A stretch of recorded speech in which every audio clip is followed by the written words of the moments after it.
I don't know what you guys think. Like, we may end up talking about this game as the game that started things, but it could also easily be viewed as a stepping stone game or that game right before Gruden got fired. Right? Like, I mean, it is wild to think of how many different ways this one could be interpreted because it's funny, right? Hard to beat your chest over a 20-9 win nowadays. And yet, it was as dominant as they've looked, and that includes the Lions game. You know? Weird one. I'll take any win. Style points be damned. Yeah, I've been a Bears fan long enough to know that you don't care about style points. Well, I mean, Jeff, so did you ever hear about Jonathan Wood looked this up. I know thought who he it was hilarious, right? He pointed out that teams that throw less than 10 times, right, are 2 and about 75, with both of those wins being by a single franchise. And you guessed it, it's the Chicago Bears. Like, there are a bunch of weird statistical defense and running quirks that the Bears have just evidenced over time, where, like, our best wins have been 2018 Los Angeles Rams. We won that game. We didn't score 15 points. 2020, the Tampa Bay Buccaneers. What were they doing? Scoring less than 20? I don't know, but they did at the time. Like, the Bears haven't exactly had a whole bunch of modern. So I know it's forever ago, but in the 1930s, Bears Packers. I'm doing a little visual for this week, and the Bears won a game in the 1930s 2-0 against the Packers. They also lost a game to the Packers 2-0. They also tied 0-0. I mean, it's a weird franchise. I know it's the 30s, but, like, man, imagine being there. Offense was worse than Matt Nagy's, right? Hey, maybe. Lester, you and I both know. Jeff, I'm sure you've heard it too. Like, if only Matt Nagy hadn't gotten involved on about 55 to 50, to 45% of the play calls, because you could tell, right, Lester? Yep. You could tell when it was a Matt Nagy play call versus a Bill Lazor. Did you see my thread? I went through and watched the offensive film. Yeah. I looked all the times they showed it, because I swear my mentions were full. The whole game he was at. I'm like, I'm going to go check. You could tell. And I checked and I counted, and there was no talking into the mic. No menu to his face like they like to tell me. Look, we did the same dance last year. They stopped playing Houston, a bad Minnesota team, and Jacksonville, and people went, Matt Nagy took play calling over. And it was like, maybe they're playing not the Lions. Like, yeah, maybe, but crazy. So are we on YouTube now? Has this been going on live? No, we're time? live. Oh. We're not talking. the whole time, but yes, last couple minutes. I just think it's funny looking back. Like, this Bears franchise, scoring 40 is just foreign, Oh, we got EJ in the chat. There we go. Perfect. Glad to see EJ. Either way, I will leave it to you guys. Take it away. Thanks, Robert. Enjoy your Dungeons and Dragons. Sorry, no, I'm kidding. You can talk. We're not recording the episode yet. I mean, it's live stream, but this is the part I'm gonna cut. Yeah. All right. Hey, do you want to talk about Gruden, or do you want to mention it or not? If you want. I don't care. I mean, like I said, I was out of it most of the day, so you may probably know more of the details. I did see there's some more. Broke like 15 minutes ago. Yeah. I didn't really catch enough, but if you want to briefly mention it, I'm fine with it. Okay. All right, we'll do that. So let's give a sec, and I'll start. Welcome to Bear and Balance. I'm Jeff Berckes. I'm a writer for Windy City Gridiron. I'm joined by the boss man over at that website, Lester A. Wiltfong Jr. Lester, another win on the road. This is good. I don't care if it was ugly. I'm feeling pretty good today. How about yourself? I mean, they were an underdog. I don't think, most national pundits had them losing.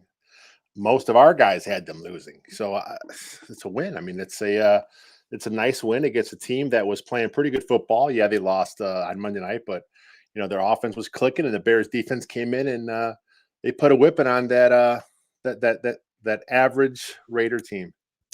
Yeah, it's interesting. I actually did put a bet in on them. I took them at 5.5, and then before the game, I was looking at the money line, to bet the Bears to win straight up, and I didn't pull the trigger. I should have, obviously, but I did have a good feeling about the game. I thought they're going to keep it close.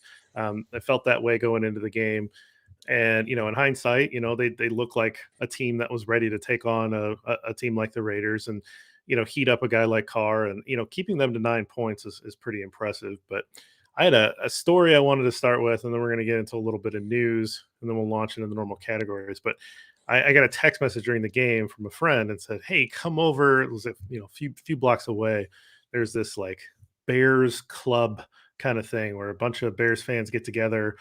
This guy's garage, he's got TVs, he's got crazy amount of flair on the wall and all this kind of stuff. It's the guy's birthday, like it's just a huge party. Like, yeah, you gotta stop by at this place. And so I did, and against some of my best thoughts on this thing, because I'm generally a guy that likes to watch a Bears game by myself. Yeah, because same. I can't be trusted to of what I'm going to say or throw. I'm not as much of a thrower anymore, but I would get upset, if they don't do well, and I kind of I'll talk to myself sometimes, like mutter under my breath of what's happening. And so I thought, well, sure, I'll go over at halftime and watch the second half if they're up and they're playing well. So I ended up going over there, and it was basically like a college tailgate party for nice. your age group perfectly. Game. And is not my thing, right? And so I thought I'd be watching the game with people that wanted to watch the game. There was a lot of other stuff going on, but not a lot of watching the game. Yeah. And so that was kind of tough. But I watched the second half.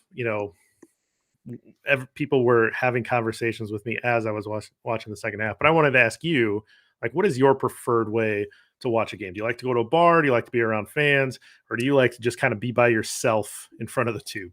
It's funny you asked me this week because, like me, I'm always a Home Alone guy. That's just always how I've always been. But it was actually last week for the Lions game. My father-in-law was in town. So my father-in-law, my brother-in-law, sister-in-law, our house was packed, wall-to-wall people. There was like a party on downstairs, and me and my father-in-law were upstairs in the loft watching the game. We couldn't hear anything, so I didn't know what was being said by Gus Johnson, and the way he always gets all fired up. So yeah. So we were just kind of watching the game, doing our thing. But it was cool to watch it with him. But normally, like I said, I just sit alone wherever I'm at and just kind of focus on the game. I'll do some tweeting during the game. If I have to write something like a bad injury, I'll write something really quick during the game. But for me, quiet. Leave me alone. I want to scream and yell when I want to scream and yell, and just have fun with it. One of the guys asked me, he said, well, do you feel like, since you're a writer, that you feel like you have to like not drink and watch the game and take notes? And I was like, well, I don't really like to drink during the game. I like to watch it so that I can understand what's happening. And he looked at me like I was crazy. Like, wow, you don't drink during the game? Like, I don't understand. Like, why would you watch football if you're not drinking? And it's like, I like to have a drink and I like to watch football games. I don't necessarily like to do them together. Does he know you host Bears over beers? Well, he did not, but Okay. yeah, I still think that was to me that the two don't necessarily go together. I understand people that want to do that, but I'm really into it. I want to see what's going on, and I don't necessarily want to forget stuff because I was busy going, grabbing another drink or whatever. But the one piece of news that I think we need to just talk about is just a few minutes before we started this.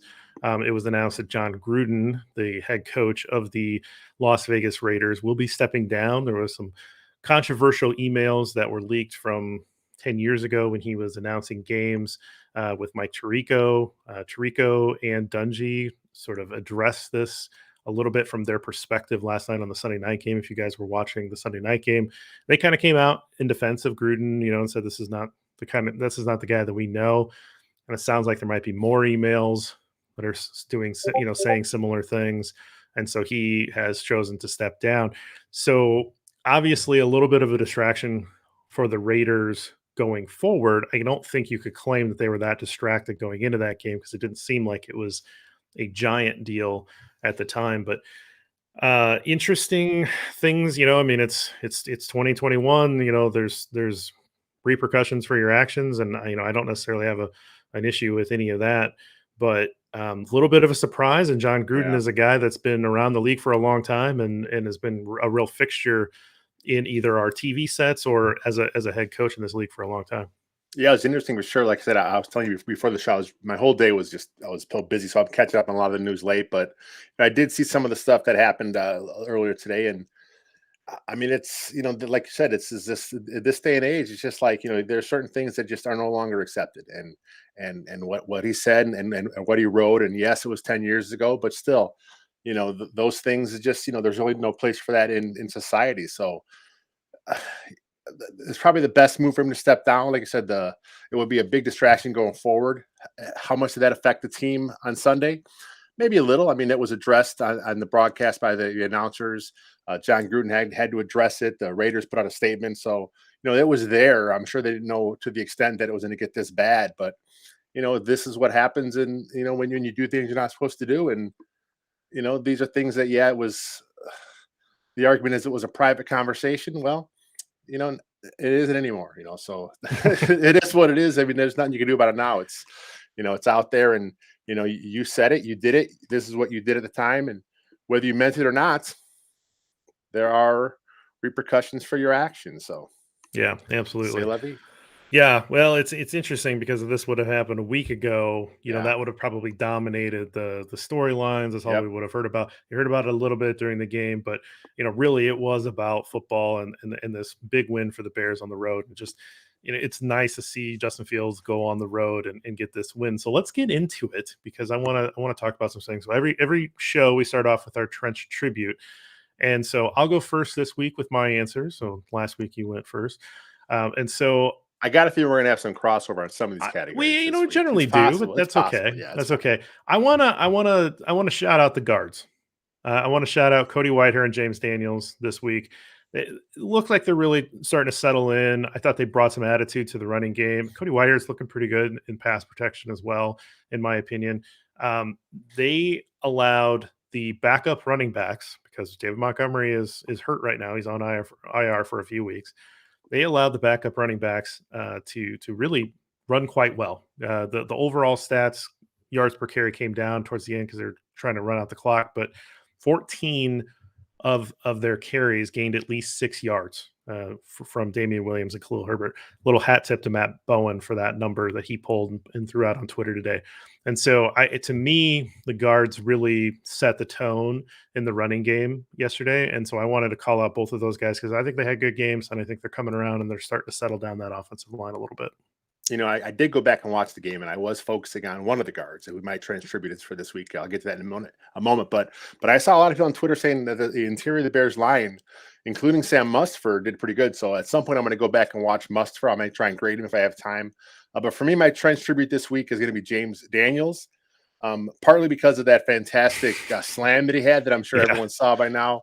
He had he moved up to the second level. For some reason, some guy from the Raiders decided, let's jump. And James Daniels did what every lineman is supposed to do when a guy jumps in front of you, put him down on their ass as hard as possible. So that's what James Daniels did. So I actually went out and graded him since I was going to watch the game. I went to grade him. And I had him down for 62 plays. Officially, there were only 60, but, with penalties, if it plays there, I'm going to grade it. I had him with a plus 52, -6 for that's a 90.3%. So that was a pretty good game from James Daniels. Again, some of these pluses, they're nothing special. It's just getting in the way of a guy. One of his negatives, I remember he tripped, but, he didn't do his job. So I had to give him the ding there with the negative. So, again, nothing special, nothing fancy. It's just doing your job. There were a few nice plays. You're like, oh, wow, that's nice to see from the kid. He just, moving the pile. It was nice to see. So Trent's tribute this week. Your guy, James Daniels. My guy. Yeah, I had a coach that said if a defensive lineman leaves his feet, he better wind up on his back. Yeah, every time. You see that, you go after it. There should be no hesitation. So that was a really interesting choice by that guy because what was he going to do? Jump over James Daniels? Like I didn't. It was a weird place to do it too. Like was it the middle of the field? Like what are you doing? I don't know. Right. That was bizarre. All right, let's get into the Twitter. I am highlighting one of our friends, Jacob Infante, this week. So he is at Jacob Infante 24. He is our colleague at Windy City Gridiron. He does a lot of draft work. He's great. You're probably following him if you follow either of us. If you're not, make sure that you're doing that. Definitely. So he had a tweet that said, at what point do we start talking about Khalil Mack as a legit defensive player of the year candidate? He has 5 sacks to start off the year and has been a consistent force for the Bears off the edge. He's back to his all-pro self. We'll start talking about him as a legit defensive player of the year candidate when he starts getting turnovers. That's an honest answer. Yeah. He is playing incredibly well against the run. He's active. He's influencing a ton of plays. He has 5 sacks through 5 games, unless they credit him with another half or something like that, in post here. But he at least has 5 solid sacks through 5 games. He's been close to some others. He should have got one on that 2-point conversion, but they don't award sacks on 2-point conversions. Yeah. Weird rule. There are other ones on the field. The sack numbers are nice. If he has a signature game, particularly a signature game in prime time, then you start to talk about maybe he's in that conversation.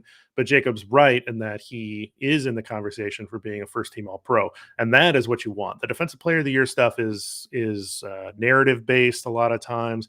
I mean, right now, if the season ended, Defensive Player of the Year would go to Trayvon Diggs in Dallas, right? He's got 6 picks. Yeah. Everybody's talking about him. He would get it, right? Maybe Myles Garrett because he had the huge signature game against the Bears, right? But that's what it takes. I mean, if you want to talk seriously about how you win these awards, you have to have signature games, be on a really good defense, be the leader of that defense, what have you. Mac doesn't have any of those yet. He doesn't have any forced fumbles. He doesn't have any, he has that fumble recovery that he pitched, illegally forward. That would have been a cool play had it all worked out. But, he doesn't have some of those other counting stats yet, those turnover stats. So to answer Jacob's question seriously, Winnie has a couple of those signature games, but I do want to point out that I do think he's back on that first team All-Pro status because he's racking up the sacks, and that is excellent because that's excellent for the Bears, and it's great for him in his Hall of Fame case because I believe that he is still on a Hall of Fame trajectory, and I'd like to see that happen. I mean, he's always been this guy, just that, now this year the sacks are there, the pressures have always been there, but, it's a weird thing where, it's a fraction of an inch sometimes between a sack and the pressure. So he's getting home now, what they're doing in the back end with Sean Desai, they're doing some really interesting stuff as far as coverages. So, the whole defense is playing good as a unit. And like you said, if they continue this, as one of the best units in the league, that's also, you start looking, okay, well, this is the best unit in the league. Who's their best guy? It's Mac. Okay, he's going to be in that conversation. So, yeah, I mean, it's coming. Like I said, a few more really flashy plays, a big moment in a primetime game, and he'll be back in the conversation. Yep, absolutely. What about you? So for me, my tweet of the week this week is I actually, after the game, I went back and counted all the eligible Alex Bars plays because he was in there a lot as a 6th lineman, and I actually did the math, and he was in there for 13 times according to the official stat sheet. 15 yards and a touchdown on the running plays, which was 9 of them. And on the pass plays when he was in there, it was 3 for 4 for 31 yards. So Carlos Garcia at CG_fly the W, I'm guessing he's a Cubs fan. He put in all caps with a shout emoji, pass out of heavy packages, which is definitely what you got to do. Because when the defense knows you're in there with everything's packed in, they're packed in. Perfect time to throw. And like I showed here with it, Fields 3 for 4, 31 yards. That's the time you do it. That's the time you catch the defense off guard. You want to do something that's not expected. Play action. Do a pass there. It's kind of goes back to those 3rd and 1 calls. I wasn't really happy with them. Why are you running up the middle? As much as I like James Daniels, Cody Whitehair, they are not Quentin Nelson. They're not a guy you say, hey, this guy will get us the yard no matter what. You don't have that kind of back. You don't have that kind of a line. So you can't always just, plug it up the middle and hope to get the yards. You got to do something a little creative and play action pass out of those heavy packages. That's what to do sometimes. Yeah, because a lot of times when you bring in an extra lineman like that, the defense is going to counter by bringing in another bigger guy because they're assuming that you're probably going to run the ball. Yeah. And so if you're able to pass out of that, obviously you're not probably going to send Alex Bars out into a pattern like that. Maybe you're going to leak him out for, something like in the red zone or something like that. But for the most part, you're doing that because you want the extra blocker. And you probably want the extra blocker in the run game. So you do that, you get the extra protection. Bars is probably going to be a better blocker than, say, Jimmy Graham. Yeah. And so that's why you do something like that. And absolutely, you should be doing something that's creative. And so that's a good tweet. Excellent. I'm glad you brought that up because I did notice he had quite the presence in this game. So that was clearly something they wanted to emphasize during this. Well, it helped. They're missing JP Holtz. They're missing Jesse James. So, I was wondering what they were going to do. I thought maybe it would be more Jesper Horsted, but he is more a classic U tight end. He's more the move guy, the joker. He's not really going to try and block for you. So it was smart. Nice game plan this week. They found something they liked with a bunch of running last week against the Lions. They want to keep it going. So hey, let's have Alex Bars be the eligible man, for as many plays as they did. Would have been a heck of a Bradley Soul game. Yeah. Let's get up into the statistic stuff. So here's my stat of the week, and that is the number 34. Hell no, you did not do 34. I love it. That's good. No, it's good. We're on the same wavelength. So Cairo Santos has made 34 straight field goals for this team. I went back and counted them up. He started off with his second stint with the Bears. This is the second time he's been around the Bears. He started off 3 for 5 last year, and then he hit the second attempt in the Atlanta game, and then since that game last year, he's hit every kick. So 34 straight kicks. His last miss was September 27th of 2020. It's in my notes because that's my exact same number this week is 34. Well, I'm glad it wasn't 35, and you didn't one-up me again. I was thinking of a way to get you. He's thinking, how do I do this? Yeah. So he's been great, and I think that we have quickly gone from freaking out about kicker every single time they trot onto the field to being like, yeah, Santos is going to make this. Yeah. And those 2 kicks yesterday were big. The 2 kicks at the end were big. Like that was to take it to an 8-point game, which is huge. He missed that kick. And you're only up 5 and they've got the ball in good field position. He nailed it right in the middle. And then at the end, it put the game away. It iced it. And so those were big kicks, both of them. And he has done that consistently, obviously, every kick he's made, but he's been able to just be an incredibly consistent presence, and no one's really talking about him. And that's good to some extent because you don't want to talk about the kicker because normally that's a bad thing when you're talking about the kicker. But he needs to be starting to have conversations about how good he's been. And that's something I think is interesting because when's the last time the Bears had a Pro Bowl kicker, right? It's Robbie Gould. Robbie Gould, yeah. So it's time for the Bears to have another a strength at kicker, and that's what Santos has been able to bring. Yeah, like I said, that's my number as well, 34 this week. And, he actually has the longest current streak in the NFL as well. I think there was a couple of misses. Sunday, there were a lot of missed field goals, a lot of missed extra points, and it's funny. You don't think about the kickers much until they're missing. And right. then, like you said, Cairo Santos hasn't missed in over a year. So as Bears fans, that's cool, especially with the circus that we dealt with after the double doink. And then the next offseason, the way that they brought in, 10 guys, something like that. And they had a big competition, and it was the Augusta silence at training camp. And it was just I I understood why they did it. It made sense. They have to find their guy. Was it extreme? Yeah. But, they went from having, the double doink was the talk of the NFL world the entire offseason. It's still a joke. It's still something that's talked about all the time. Whenever the doink happens, like my mind goes immediately to mother F Cody Parkey. As soon as a doink happens, no matter what happens, it is what it is. So, the Bears have their guy now, and it's nice because, like I said, the last time they had a guy that really was consistent and you counted on was Robbie Gould the year before they let him go. Yeah, and they locked Santos up. He's got a deal, so he's going to be here for a while. A decent deal too. He's right. paid. I checked the numbers before, and it was like he's not getting paid like a crazy amount. He's about the middle of the pack for as far as kickers go. And right. if he keeps up this pace, in a couple of years, they'll be thinking that's a really undervalued contract for him. Yeah, and to your point, I watched the Packers and the Bengals game, and the Packers kicker missed 3 kicks, and the Bengals kicker missed a couple, and this is like no one wanted to win that game. That was really frustrating too because the Bengals just needed to be a little bit more aggressive. They were playing for the long field goal. Such a dumb thing. Yeah. Bengals are going to bangle, I guess, but a rookie kicker too. Yeah, I don't know why you're putting your rookie kicker in that position, and it kills me because it could have dealt the Packers a loss, and any Packers loss is almost as good as a Bears win to me. So I'm frustrated. I was really frustrated. I wanted that shot of Schadenfreude, before I went into the afternoon game. But what are you going to do? So, all right, well, we'll take a quick break, and on the other side of this, we're going to get into everybody's favorite segment, the 3 Bears. All right, Lester, we're back. So let's get into the 3 Bears. So again, hot, cold, just right. We will start off with the Bear with the hot bowl of porridge. And for me this week, should come as no surprise if you have followed my Twitter activity at all, but I am going to highlight one Mr. Khalil Herbert. he had 18 carries for 75 yards. Those numbers don't jump off the page.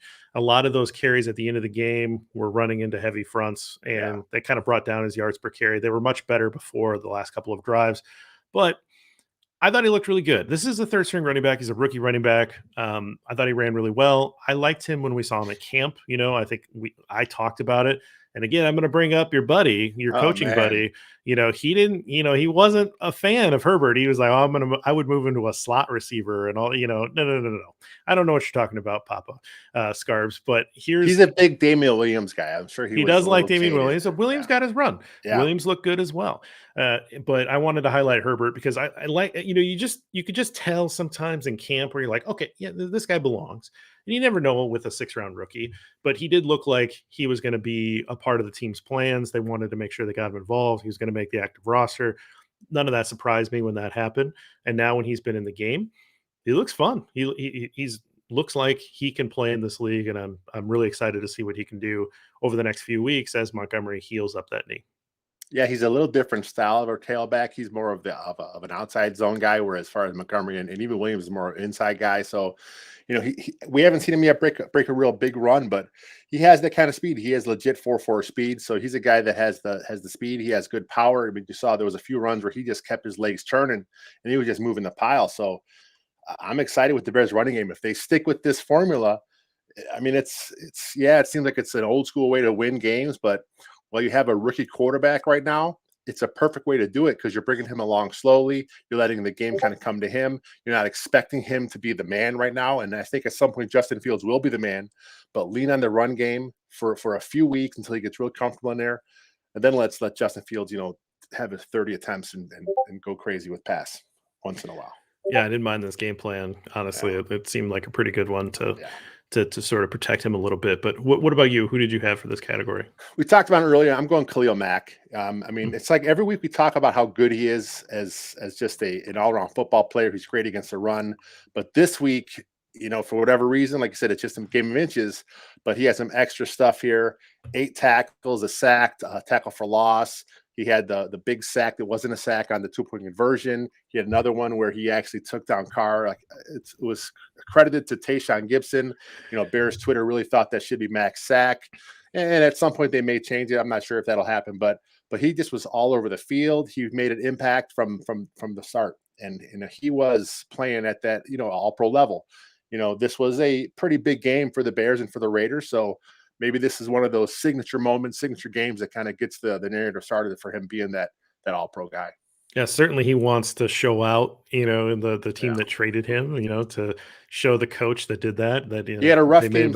He had a rough game 2 years ago. You think he only had like 4 tackles, no sacks, and they were able to scheme him out. Yeah, he couldn't scheme out. There was no stopping him this week. Plus, he moves up and down that line again, which is something that we didn't see with Chuck Pagano much. And again, that goes back to Sean Desai being smart how to use his players. So he was actually helping some other guys get pressure like he does every week. So Khalil Mack this week, he's a hot bowl of porridge for me. All right, awesome. Let's flip it around. And it's tough when you have a road win and, you feels a little nitpicky, right? Like, well, this guy, right? And, we've talked about some people before, and I'm going to say this with the caveat that I'm excited about this guy.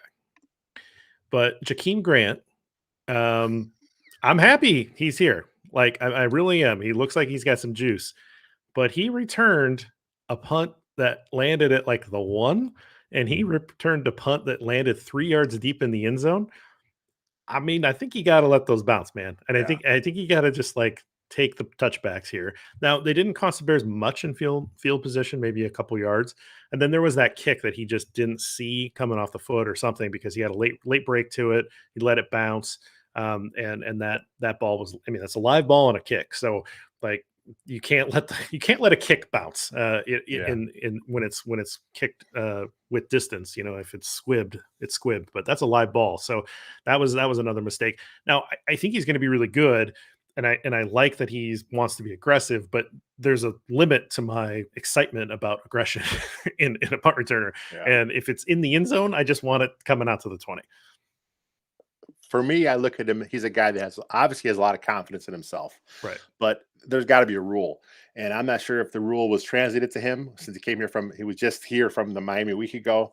But those end zone punts in the end zone, punt on the 1 yard line, I like if he wants to field it like around the 5 or 6 yard line, something like that. Cause it could be a heels on the a 5, weird bounce. it goes over your head. I mean, that's good. I've heard other guys, they go to the 10 and they don't want to go back past the 10. But when you got a guy like him, he does have 5 return touchdowns in his career. So he has the juice. He can get it done. But at some point, you got to realize it's a field position game for the most part. Let's let those go into the end zone and we'll take it at the 20. Yeah. Yeah. And I'll mention my other one after you, just in case you say that person, but I did want to mention a second person. A second cold. Okay. I'm going to go with the backup defensive lineman, Mario Edwards Jr. Okay. He only had 1 tackle, 21 snaps, which, hey, he's a backup lineman. That's okay. But he had 2 unnecessary roughness penalties. And the first one, you kind of saw him on the sideline, saying, "Oh, I'm sorry." He was doing the mea culpa thing over there. And then he does it again later in the game. And it's like, come on, guy, you can't be giving yards away in close games like this. That was just, again, one time. Damn it, I made a mistake. Do it again in the same game. That's just a dumbass move. That was the other guy I wanted to mention. I figured maybe you had. I didn't want to steal your guy there, but I just wanted to make sure we mentioned it because I can't stand it's undisciplined football, and there's really no need for it. You can walk away. The second one was terrible. The second one was terrible. It was the whistle blew. It was way after the whistle. The first one was bad, but the second one was like, what are you doing? Play's over. Yeah, I think that. I watch other teams, and there's a lot of other teams that are just so disciplined, and you don't see those kind of dumb penalties. You don't see the procedure penalties on offense, right? And so when you see it on your team, and you see other teams that are bad at it, right? Like it's not like the Bears are the only teams that get penalized for that, but it's like those are self-inflicted wounds. Like just don't do that. And I've always said the Bears aren't good enough to overcome dumb penalties and to overcome the referees, right? Like, you need a fair game called and you need to like play it clean. And so, if Edwards is going to keep doing that, he's a guy I like. I hope that he cleans that up and that's just the last of it because we can't afford to see that going forward. So my just right Bear this week is Roquan Smith. Just another 10 tackles, just another day at the office. Yeah. Around the ball the whole time. That defensive pass interference, I don't buy it. Like I don't think Moreau came back to the ball and to get enough contact for me. He should get his head around, but he was right there, face guard. The ball literally hit off of his helmet. I think he thought that Moreau like pounded him in the helmet or something because he kept like, hey, he hit my helmet. He hit my helmet. It's like, no, that was the football. But here's Roquan so far, tackles by week 11, 9, 10, 10, 10. And maybe the biggest stat, he's played every snap on defense through 5 games. Yeah, he is definitely living up to what a lot of Bears fans think he's a future All-Pro, and he's there. I mean, he had another penalty that was a kind of iffy too. That in the end zone he had the another unnecessary roughness penalty, and again that one is like, what are you going to do? There's like some of the stuff on defense they call is just like it's such a bang play. There was no vicious intent. He wasn't head hunting. It was just he hit him hard, but. He didn't hit him in the head. It's like I didn't understand that flag. It's especially when the flags come out so late. It's like if the ref has to really think about it, you probably should keep the flag in your pocket. So that's just me. Yeah, I don't know if you saw the game last night, but like Travis Kelce like pulled the defender, like he couldn't catch the ball, and so he pulled the defender on him and like drew up a pass interference penalty. And I'm just thinking about all of the bad calls across the league and like every game that I see, and it just seems to be getting worse every year.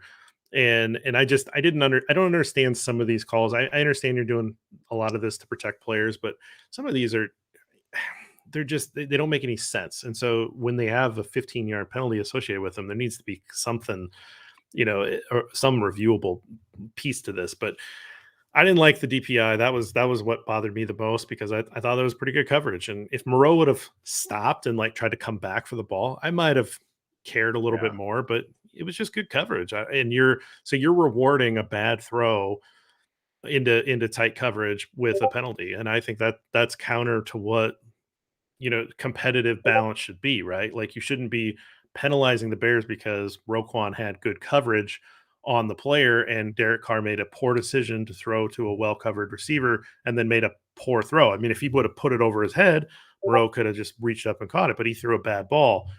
But because of those things, you reward the offense just like he would have completed it. That to me doesn't make any sense. And so I feel like they need to kind of go back and think about how they're enforcing some of these rules to make it, um, align with competitive balance and what the skill level is on the field. So just my little soapbox there with DPI. I agree. What about you? For me, my just right, I'm going to go left tackle Jason Peters. He was solid in the run game when I went back and watched it. He did give up a sack. I haven't really broke down the sack entirely. It's possible when I actually, get into it, it may be on Justin Fields for drifting a little too far back. But on the initial watch and then the rewatch, it looked like he may have given up a sack. But he's 39 years old. We know who he is. This is who he is. The quick edge rushers are going to get him sometimes. That's just what's going to happen. But if he plays, for the most part, good in pass pro, real good in run game, that's what Bears fans want out of that left tackle spot right now. He's not Charles Leno. That ship has sailed. So there were a lot of ifs and buts that could have happened to this spot. And having Jason Peters come in at the point when he did, he has solidified that position. So, for me, that's big for this team. And then who knows? I mean, he may, lose his job at some point if Jenkins or Borum come back. I don't see it happening. It's one of those things where unless you have to make a change on the O-line, don't make a change on the O-line. If Jenkins comes back and he's raring to go, then you know what? Then maybe he takes over the Alex Barr's role as that extra guy, because unless you have a problem at that O-line, don't change those 5 guys up. Let those 5 guys have the year. Unless there's something really, really drastic where there's an issue with Peters, don't make a change. So Peters is just right. He's playing pretty good football. Yeah, I mean, Tevin Jenkins had back surgery. Maybe we let him just, figure that out and get a year removed from that. I'm not trying to bring Tevin Jenkins back, in my opinion.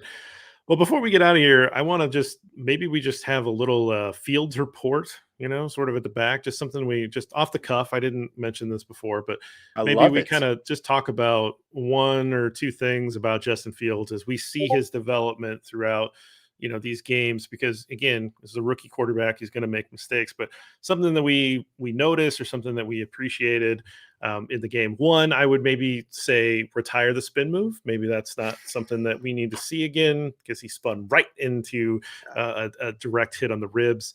And then on the good side, like I really liked that touchdown throw where he kind of hung in there, and then he took advantage of the guy with he didn't throw it at the guy's helmet. He threw it to the Horsted, right? Like, so he made a good throw to put the ball on Horsted, but he saw that the defender's back was to him and he zipped it right in there.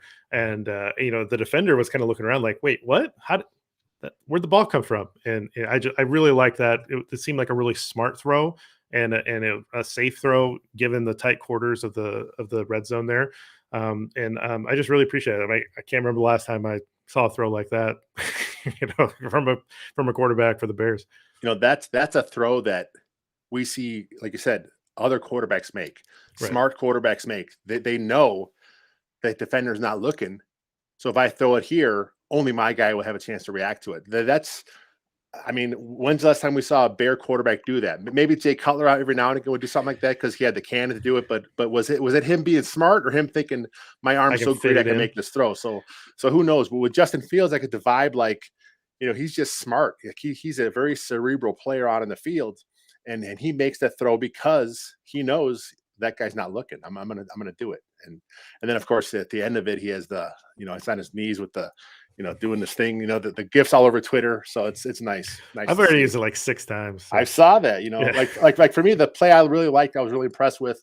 It came in the 4th quarter that Darty threw to Darnell Mooney on 3rd and I think 12 what it was. Yeah. And when the game ended, Matt Nagy actually said that that's a play that they had worked on in practice for a situation that they're waiting, for that specific, that specific route combination. And when they got in that situation, they thought it was a good time to bring it out. And, Justin Fields went through his progressions. He knew what he had to do. He threw the ball. And again, only a place his guy could get it between coverage, low and away. It was right there. It was just beautiful. Then, of course, he throws the very next play a dart to Cole Kmet. So, he made big plays. He didn't have good stats, but there were some plays where you made where you're like, yeah, that's the flash I want to see out of the rookie quarterback. He's putting the ball in guys where his guys can run with it. I think A-Rob Mooney had stuff on the sidelines where they caught it in stride and they were still moving. I'm like, wow, yak. That's a new concept for Bears receivers. That was nice to see. So I'm still waiting to see some of those crossers and those rub routes to get like guys like Bird and Goodwin the ball and let their speed take over. So I hope that's coming at some point in this offense because that's a staple of what they want to do. So it's fun. It's just fun watching him grow as a quarterback. Absolutely. That ball down the sideline that Goodwin caught, but it was out. He was out of bounds because the corner kind of took him out.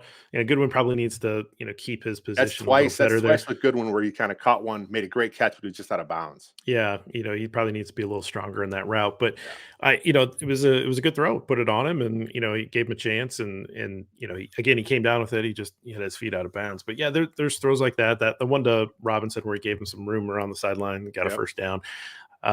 More and more of those are going to happen. There's some stuff he obviously needs to speed up, but I'm enjoying watching this. Like he's got such a fun set of skills for us to enjoy as Bears fans. So I think we should just kind of keep this, little appreciation segment or, something we think maybe we can improve a little bit if we pick that up too. So I felt that shot in the ribs myself. I feel, I was like, oh God, that looked like it hurt, but garbage can on the sideline in case he was getting nauseous. It was like, oh my God. And then of course the knee, that's just, he's a tough kid. What Coach Nagy said, he's a tough son of a buck. I never heard that phrase before. So that was kind of, just kind of signifies the toughness he has. And we saw it on his college film too. So it was nice to see him, we talk about those signature moments. This is a moment that Bears fans will look back on and say, man, that was the week that Justin Fields really showed what a tough guy he was, because he took some big shots. Absolutely. So let's get out of here, but just kind of talk about what's going on. So obviously, listen later this week when we come back for the preview show. It's Packers week. We got that going on. But Bears Over Beers will be coming to you on Friday. Friday night, you'll have T Formation Conversation with a little injury wrap up and a little nuggets from Leicester as well. There's other great shows throughout the week in between. So make sure that you're getting your information from the Windy City Gridiron podcast channel. We're putting these up on YouTube. There's a few people here now, and we're getting people to subscribe. Really appreciate that. That helps us out a lot. So continue to subscribe. And there's articles. I've got my 10 thoughts on the NFL. That's up. 10th thought is always Justin Fields. I reserve the 10th thought for Justin Fields. So if nothing else, just come and read that one. But, there's other teams that play in this league too. So I have some thoughts on them. And I'm working on a little visualization of the Bears-Packers history, which is starting to irritate me as I get closer to modern day. What about you? Sackwat's coming up. I'll start working on that probably tomorrow night. And, we'll do the power ranking roundup. It'll be interesting to see what the national perspective is on the Bears. Now that they have 2 in a row, they beat the Raiders on the road, and a game, like I said, no one picked. All these guys that are writing these power ranking articles, they all picked the Bears to lose. They all kind of trashed them last week after beating the Lions. So I'm curious to see, what has changed in their thought process, and what's going to be the new excuse to bash the Bears this week. I'm sure they were distracted with the Gruden thing. That's probably the only reason, right? Yeah. Well, a real test coming up here for sure. The Packers are no joke. Even if they probably shouldn't be 4-1, they are. And this game is for first place in the NFC North. If the Bears do win this game, they will be 4-2, as would the Packers, and they would have the first game tiebreaker over them. So the Bears could be in first place if they are able to pull off a win here. So a lot of fun stuff coming at you. So make sure you're tuning in. Thank you for tuning into this show, and we will let you go, but make sure that you enjoy this win, if nothing else, and bear down. All right, Robert. Do we just drop it off now? Oh, he is back. All right, Robert. So I have some questions for you now.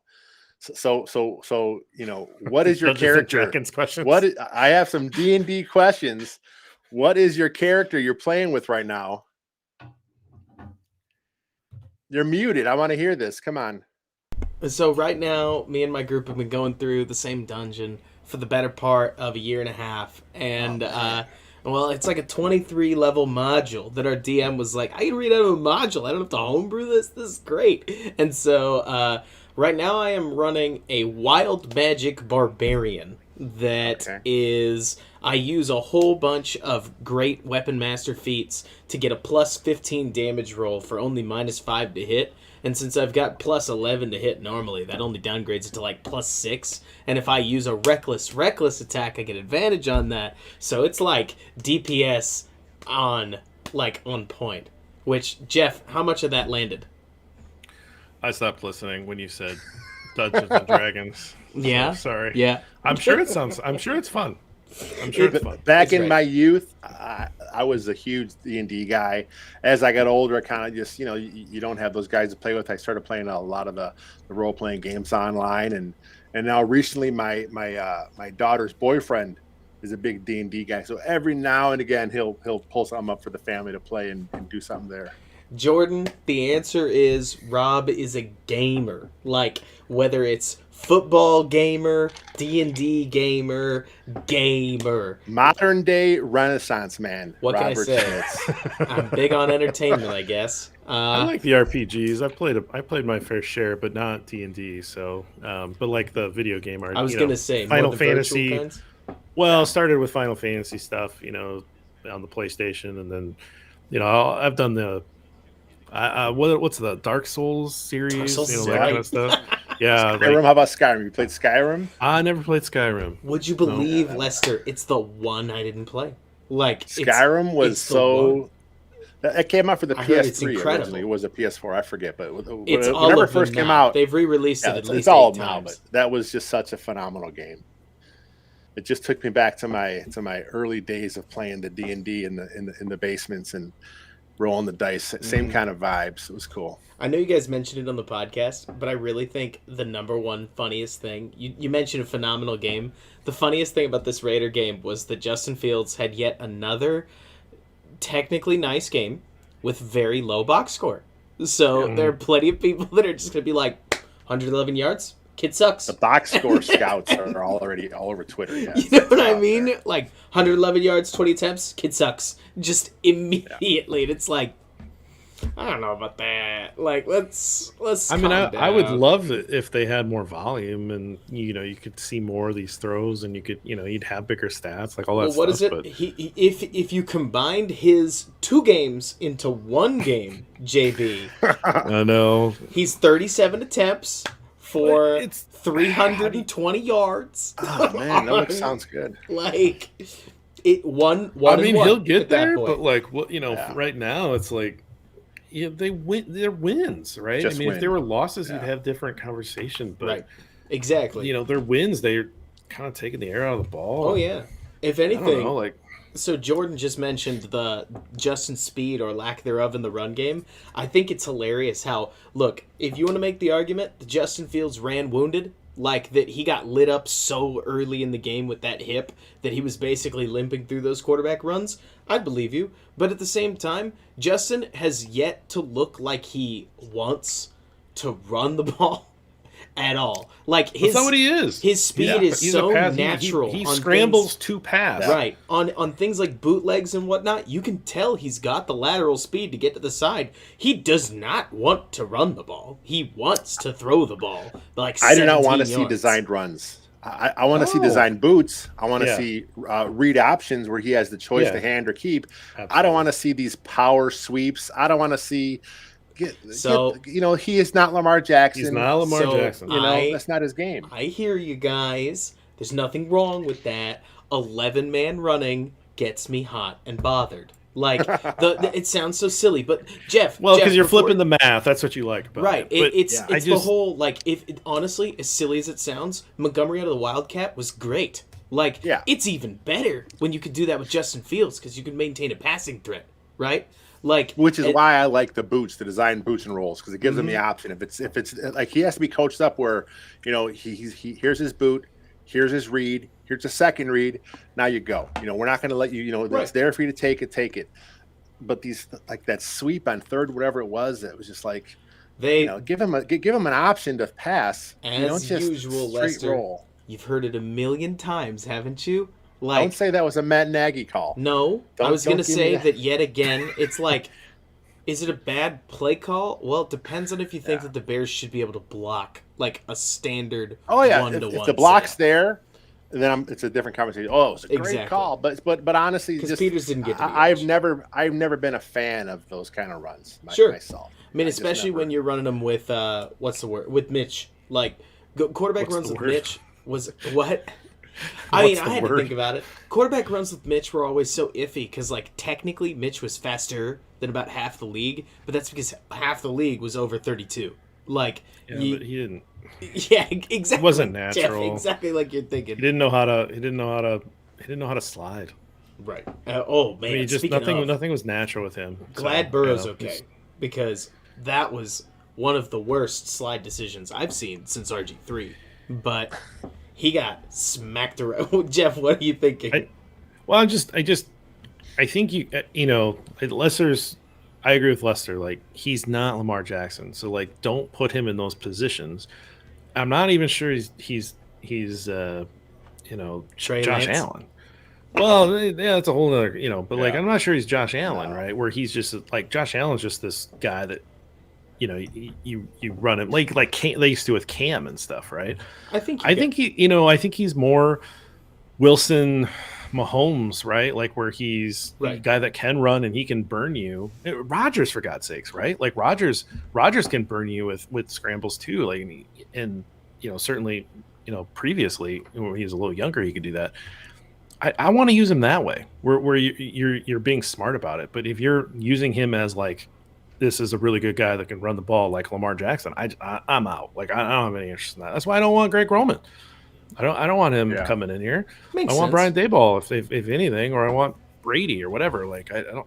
It's my personal opinion that a decent offensive coordinator is not going to just like take Roman, for instance. If he really just took the Lamar Jackson playbook and said, Fields, do that, I would think tremendously less of him as a coach. Like, he's had Tyrod Taylor, he's had Colin Kaepernick, he's had Lamar Jackson. So if you look through his history, like, he's got some guys that could run just about any running playbook and look good doing it. But Fields isn't that guy. I completely agree with everything you guys are saying. Fields is a pocket passer, Like, he plays like a pocket passer that somebody went into Madden and just torqued the speed up. You know what I mean? They Right. were like, Did he also have Alex Smith in San Fran when Alex Smith was actually starting to play good? yes. Or was he I already think gone by I then? think he did, Yeah. right? But because like He right tweaked before his offense for right before Cap got benched. Yeah. But I'd have to go back and check.